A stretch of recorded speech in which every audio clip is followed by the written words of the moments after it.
Hi സുഹൃത്തുക്കളെ, എല്ലാവർക്കും എൻ്റെ നമസ്കാരം. ഇന്ന് ഞാൻ ഒരു പുതിയ വീഡിയോ ആയിട്ടാണ് വന്നത്. ചെറിയ തെറ്റുകുറ്റങ്ങളൊക്കെ കാണും, നിങ്ങൾ ക്ഷമിക്കുക. ഇഷ്ടപ്പെട്ടാൽ ലൈക്ക് ചെയ്യുക, ഫോളോ ചെയ്യുക. ഇത് നമുക്ക് എല്ലാവർക്കും വിഷമം ഉള്ളൊരു വീഡിയോ ആണ്. എല്ലാ അമ്മമാർക്കും അച്ഛന്മാർക്കും മക്കളെ സ്നേഹിക്കുന്ന അച്ഛനും അമ്മയ്ക്കും ഒക്കെ ഭയങ്കര വിഷമമാണ്. 16 വയസ്സുള്ളൊരു പെൺകുട്ടിയെ പീഡിപ്പിച്ചു 4 അവന്മാർ, ദുഷ്ടന്മാർ, കാതകൻ. അതിനപ്പുറം അവനെ എന്ത് വിളിക്കാൻ നോക്കും അത് വിളിക്കണം എന്നാണ് ഞാൻ പറയുന്നത്. അതിനപ്പുറം അമ്മയുമായിട്ട് വഴക്കുകൂടി വീട്ടിൽ നിന്ന് ഇറങ്ങിയതാണ്. നമ്മുടെ പെൺകുട്ടികളോട് എനിക്ക് ഒന്നേ പറയാനുള്ളൂ, അമ്മ വഴക്ക് പറയും മക്കളെ കുരുത്തക്കേട് കാണുമ്പോൾ. അത് നിങ്ങളുടെ സ്നേഹമില്ലാഞ്ഞിട്ടല്ല. അമ്മമാർക്ക് മക്കളോട് സ്നേഹമാണ്, അച്ഛന്മാർക്കും അങ്ങനെ തന്നെ മക്കളോട് സ്നേഹമാണ്. കുറ്റം കാണുമ്പോൾ വഴക്ക് പറയും. അപ്പോൾ നിങ്ങൾക്ക് തോന്നും അമ്മയ്ക്ക് ഞങ്ങളോട് സ്നേഹമില്ല, ഞങ്ങൾ ഇവിടെ നിൽക്കുന്നില്ല, ഞങ്ങൾ ഇറങ്ങിപ്പോകുമെന്ന്. അത് ഒരിക്കലും ഒരു മക്കളും ചിന്തിക്കരുത്. കുറ്റം കാണുമ്പോൾ അമ്മമാർ, എല്ലാ അമ്മമാരും വഴക്ക് പറയും. നിങ്ങളുടെ അമ്മയെന്ന് മാത്രമല്ല എല്ലാവരുടെ അമ്മമാരും കുറ്റം പറയും. അത് ആൺകുട്ടിയായാലും പെൺകുട്ടിയായാലും വീട്ടിൽ നിന്ന് ഇറങ്ങിപ്പോകരുത്.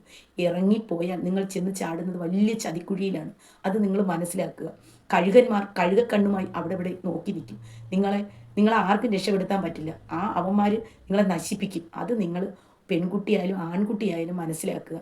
നിങ്ങളോട് എനിക്ക് ഒന്നേ പറയാനുള്ളൂ, മക്കളെ, നിങ്ങൾ ഒന്ന് മനസ്സിലാക്കും. നിങ്ങൾ വലുതായി കല്യാണം കഴിച്ച് നിങ്ങൾക്ക് കുഞ്ഞുങ്ങളുണ്ടാകുമ്പോൾ അവരെ കുരുത്തക്കേട് കാണിക്കുമ്പോൾ നിങ്ങൾ അടിക്കുകയും വഴക്ക് പറയുകയും ചെയ്യുമ്പോഴാണ് നിങ്ങളുടെ അച്ഛനും അമ്മയും നിങ്ങളെ വഴക്ക് പറഞ്ഞത് അടിച്ചത് നിങ്ങൾക്ക് മനസ്സിലാവുന്നത്. അന്ന് ഞാൻ തെറ്റ് ചെയ്തത് കൊണ്ടാണ് എൻ്റെ അച്ഛനും അമ്മയും എന്നെ അടിച്ചത്, ഞാൻ നന്നാവാൻ വേണ്ടിയാണെന്ന് നിങ്ങൾക്ക് മനസ്സിലാവുന്നത്. ഇപ്പം നിങ്ങൾക്ക് പറഞ്ഞാൽ മനസ്സിലാവില്ല. നിങ്ങൾക്ക് ആ പ്രായം വരണം. ഇപ്പം ഇത് കണ്ടപ്പോൾ എനിക്ക് ഒത്തിരി വിഷമം വന്നു. ആ പെൺകുട്ടിയുടെ അപ്പോഴത്തെ ഉണ്ടായ ഒരു മാനസികാവസ്ഥ. അമ്മയ്ക്ക് എന്നോട് സ്നേഹമില്ല എന്ന് പറഞ്ഞ് വീട്ടിൽ നിന്ന് ഇറങ്ങിപ്പോയപ്പോൾ ആ പെൺകുട്ടി ചെന്ന് ചാടിയത് ഒരു വലിയ ചതിക്കുഴിയിലാണ്. ഒന്ന് ആലോചിച്ചു. അത് 16 വയസ്സായ കുഞ്ഞ് എത്രയുണ്ട്? ഈ 4 ദുഷ്ടന്മാർക്ക് എങ്ങനെ തോന്നി? ഇവരൊക്കെ മക്കളില്ലേ? ഒന്ന് ചെയ്തു. അവന് മക്കളില്ല, ഇവൻ്റെ മക്കളാണ് ഇതേ കണക്ക് ചെന്ന് ചാടിയായിരുന്നെങ്കിൽ, ആ കുഞ്ഞിനാണ് ഈ അനുഭവം ഉണ്ടായിരുന്നെങ്കിലോ എന്ന് ഇവന്മാർ ചിന്തിച്ചു. ഇതിൽ ഒരുത്തന് പോലും ഒരു സ്നേഹവും തോന്നിയില്ല ആ കുഞ്ഞിനോട്. ഇവന്മാർക്ക് മക്കളുള്ളവരല്ലേ. എനിക്ക് മക്കളുണ്ട്. ആ പെൺകുട്ടിയെ പറഞ്ഞ് മനസ്സിലായി, മോളെ, അമ്മയുമായിട്ടൊക്കെ വഴക്കും പ്രശ്നമൊക്കെ ഉണ്ടാവും, അതൊക്കെ സ്വാഭാവികമാണ്, നീ വീട്ടിൽ പോകണം, അടുത്തുള്ള പോലീസ് സ്റ്റേഷനിൽ ഏൽപ്പിച്ച് ആ കൊച്ചിനെ ഏൽപ്പിച്ചുകൂടായിരുന്നു. ഇത്രയ്ക്കും ദുഷ്ടന്മാരെ സത്യം പറഞ്ഞുണ്ടല്ലോ. ഇത് കണ്ടപ്പോൾ എനിക്ക് ഒത്തിരി വിഷമമായി. ഇവനെയൊക്കെ ഉണ്ടല്ലോ, ഇവൻ്റെയൊക്കെ മറ്റത് വെട്ടിക്കളയാം. സത്യം വേണം, മറ്റവന്മാരെ ഉപയോഗിക്കരുത്. ഇപ്പം പോലീസ് സ്റ്റേഷനിൽ വന്ന് 2 അവനെ അറസ്റ്റ് ചെയ്തു. അപ്പം 2 അവന്മാരും ക്യാമറകൾ കാണാതിരിക്കാം, മാധ്യമങ്ങളൊക്കെ വന്നപ്പം അവൻ്റെ ഫോട്ടോ എടുക്കാതിരിക്കാൻ ഓടി ജീപ്പിൽ കയറിയിട്ട് മുഖം കമത്തിയിട്ട്. എന്തിനാ ഇവന്മാർ കമത്തിയിടുന്നത്? ഇവൻ്റെയൊക്കെ മുഖം എല്ലാവരും കാണണം, ഇവനെയൊക്കെ ലോകം മൊത്തം കാണണം. ഇവനൊക്കെ ഒരിക്കലും ഒളിക്കേണ്ട ആവശ്യമില്ല. ഒരു പിഞ്ചു കുഞ്ഞിനെ പിച്ച് ചീന്തിയപ്പോൾ അവൻ ഇതൊന്നും തോന്നിയില്ലായിരുന്നു. ഇങ്ങനെയൊക്കെ വരുമെന്ന് തോന്നൂലേ? അവൻ ഇതൊക്കെ ചെയ്തിട്ട് 4000 രൂപ എടുത്ത് ആ കുഞ്ഞിൻ്റെ കൈ കൊടുത്തു. എത്ര ദുഷ്ടനാണ് ഇവനൊക്കെ. ഇവനെയൊക്കെ വെറുതെ വിടാൻ പാടില്ല. സത്യം പറഞ്ഞ് നല്ല നിയമം വേണം ഇതിലൊക്കെ. ഇവനെയൊക്കെ നമ്മൾ ഗൾഫ് രാജ്യങ്ങളിൽ തല വെട്ടാറുണ്ട്. അതുപോലെ ഇവനെയൊക്കെ അങ്ങനെ ചെയ്യണം. ഇങ്ങനെ ചെയ്യുന്നവന്മാർ തല വെട്ടണമെന്നാണ് ഞാൻ പറയുന്നത്. ഈ നമ്മുടെ നാട്ടിലാണ് നിയമം ഇത്രയും കുറവ് സംഭവിക്കുന്നത്. അന്യരാജ്യങ്ങളിലാണെങ്കിൽ പേടിയുണ്ട്. എന്തെങ്കിലും ചെയ്താൽ അവൻ്റെ തല കാണില്ല, ഒരു പെൺകുഞ്ഞിനെ ഇങ്ങനെ ചെയ്താൽ. ആ പെൺകൊച്ചിനെ എത്ര ദുഷ്ടനാണെന്നാണ് എനിക്ക് ആലോചിച്ചിട്ട് മനസ്സിലാവാത്തത്. നമുക്കും പെൺകുട്ടികളുണ്ട്. അത് ആലോചിച്ചപ്പോൾ എൻ്റെ മനസ്സ് കത്തി. സത്യം, എനിക്കൊരു മോളുള്ളതാണ്. എന്താണ് ഇവന്മാർ ഈ ചെയ്തത്? ആ പെൺകുഞ്ഞിനോട് ഇത്രയും ദുഷ്ടത ചെയ്തത്.